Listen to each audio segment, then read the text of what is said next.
என் அன்பு தமிழ் சொந்தங்களே, மூலிகை பாசறை சேனலிருந்து உங்கள் தொடர்பு பெருமகிழ்ச்சி அடைகிறேன். இந்த நல்லதொரு வாய்ப்பை கொடுத்த எல்லாம் வல்ல இறைவனை வணங்கி முதலாவது வணக்கத்தை நன்றியும் தெரிவித்துக் கொள்கிறேன். நான் உங்கள் பாரம்பரிய சித்த மருத்துவர் ஆனந்த் பாபு பேசுகிறேன்.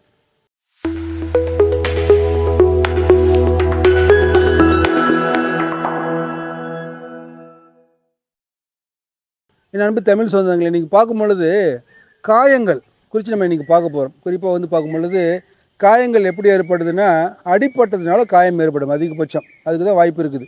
ஒரு வண்டியில் இப்போ விழுகிறோம், இல்லை வீட்டில் ஏதாவது கத்தி வச்சு வெட்டிக்கிறோம், இல்லை ஏதாவது கீழே விழுந்துடுறோம். அந்த மாதிரி சிராய்ப்பு காயம் நிறைய வகையான காயங்கள் இருக்குது. அப்புறம் பார்க்கும்போது சக்கரை நோய் வந்தவங்களுக்கு காலில் புண்ணு ஏற்படும். அந்த புண்ணு பொறையோடி போய் குழி புண்ணாக மாறும் நிறைய சமயத்தில்.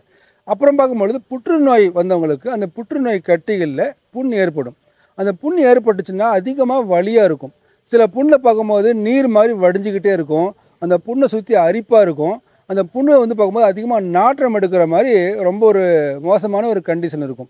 அநேகருக்கு பார்க்கும்போது வயசானவங்க படுத்த படுக்கையாக இருப்பாங்க, அவங்களுக்கு படுக்கை புண்ணு வந்துடும். இந்த புண்ணு வரதுக்கும் போது புண்ணு சிலவங்களுக்கு ஆறவே ஆறுது. என்னென்னா, போதுமான அளவு ரத்த ஓட்டம் இருக்காது, அவங்க உடம்புல நோயை சுற்றி இருக்காது.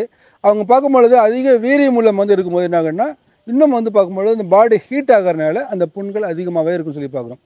அப்போ இன்றைக்கி கேன்சர் நோய்க்கு பார்க்கும்பொழுது புண் வந்துட்டால் அந்த புண் அவ்வளோ சீக்கிரம் மாறாது. அது தண்ணி மாதிரி வடிஞ்சிக்கிட்டே இருக்கும், தொடச்சிக்கிட்டே இருப்பாங்க. இப்போ இதுக்கெல்லாம் பார்க்கும்போது நம்ம பாரம்பரிய மருத்துவத்தில் இதுக்கு மருந்து இருக்குன்னா கண்டிப்பாக இருக்குதுங்க. ரணயாத்தி கிருதம் அல்லது ரணயாத்தி நெய்ன்னு சொல்லுவாங்க. குறிப்பாக அகத்திய ரணக்காவியம் என்ற அந்த புத்தகத்தில் சில குறிப்புகள் இருக்குது. அதில் இருக்க சில மூலிகைகள், அனுபவ ரீதியான சில மருந்துகள் நம்ம நடைமுறையில் கொடுத்து பயன்படுத்தின ஒரு இதுதான் ரணயாத்தி கிருதம். அதாவது ரணத்தை ஆற்றக்கூடிய ஒரு மிக ஒரு அற்புதமான மருந்து. குறிப்பாக புற்றுநோய் கட்டிகளில் அற்புதமாக ஆழ்ந்து வேலை செய்யும். ஏன்னா உள்ளுக்கு அந்த புற்றுநோய் வந்துச்சுன்னா உள்ளுக்கு கண்டிப்பாக மருந்து எடுக்கணும். ஆனால் அந்த மருந்து பார்க்கும்போது புற்றுநோயை குறைக்கும் இல்லையோ அந்த புண்கள் ஆறுது ரொம்ப லேட் ஆகும். புண்ணை சீக்கிரம் ஆறும்பொழுது புற்றுநோயும் இணைந்து குணமாகும் சொல்லி பார்க்கணும்.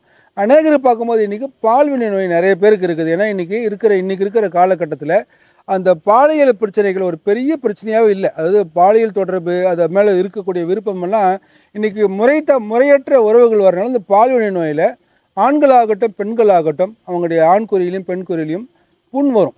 குறிப்பாக ஹெச்எஸ்வின்னு சொல்லக்கூடிய அந்த நோயில் பார்க்கும்போது ஆண்களுக்கு ஆண்குறியில் அப்படியே சகப்பாக புள்ளியாக புண்ணு வரும்.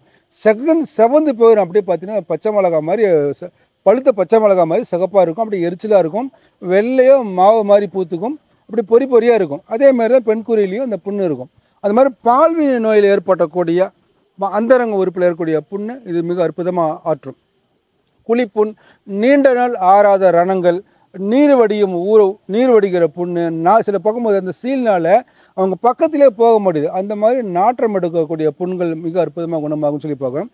படுக்கை புண்ணுக்கு பார்க்கும்பொழுது உள்ளுக்கு சில மருந்துகள் இருக்குது. அதை எடுத்துகிட்டு இந்த ரணயாத்தி கிருதத்தை பயன்படுத்தும் போது மிக அற்புதமாக குணமாகும் சொல்லி பார்க்குறோம்.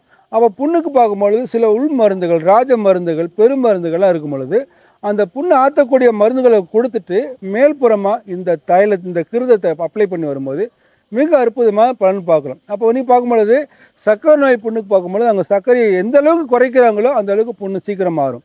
சர்க்கரை நோய் இருந்துக்கிட்டே மாத்திரை எடுத்துக்கிட்டே இருந்துட்டு இருந்தாங்கன்னா அவங்களுக்கு சர்க்கரை நோயாலேயே இருப்பாங்க. அவ்வளோ சீக்கிரமாக அவங்களுக்கு அந்த புண்ணு ஆறாதுன்னு சொல்லி பார்க்குறோம். அவங்களுக்கு அந்த சர்க்கரை நோய் புண்ணை இது அற்புதமாக குணமாகும் சொல்லி பார்க்குறோம். மேற்கொண்டு பரவாமல் தடுக்கும். ஏன்னா சர்க்கரை நோய் புண்ணு வந்துட்டால் வெளியே தான் நம்ம புண்ணை கவனிச்சுட்டு இருப்போம். அது உள்ளுக்குள்ளே சதைக்குள்ளே ஊடுருவி போய்கிட்டே இருக்கும். அது அப்போ எப்படிப்பட்ட புண்ணு, எப்படிப்பட்ட ரணம், நீண்ட நாள் ஆறாத புண்ணு, கேன்சர் புண்ணு, பால்வினை நோயில் ஏற்படக்கூடிய அந்தரங்க உறுப்பில் ஏற்படக்கூடிய புண்ணு, குழிப்புண்ணு, நாற்றம் எடுக்கக்கூடிய சீல் வடிகிற புண்ணு, நீர் வடிகிற புண்ணு எல்லாத்தையுமே மிக அற்புதமாக குணமாகும். சிராய்ப்பு காயத்துக்கு கூட இந்த கிருதத்தை நீங்கள் வச்சுட்டு வந்தீங்கன்னா உடனே ஒரே நாளில் பார்க்கும்பொழுது அந்த காயங்கள் புண்ணாரி முதல்ல என்னாங்கன்னா தொற்று ஏற்படாமல், அதாவது இன்ஃபெக்ஷன் ஏற்படாமல் பாதுகாக்கிறதுல இந்த மூலிகை கிருதத்துக்கு கொண்டான மிக சிறப்பான காரியம். எனக்கு அன்பான தமிழ் சொந்தங்களே, எப்படிப்பட்ட புண், ஆறாவது புண், நீண்ட நாள் புண்ணை மிக அற்புதமாக குணமாகக்கூடிய நம்முடைய மூலிகை மருத்துவத்தை பயன்படுத்தி நீங்கள் பயனடைய வேண்டுமாய் அன்போடு கேட்டுக்கொள்கிறேன். நன்றி, வணக்கம்.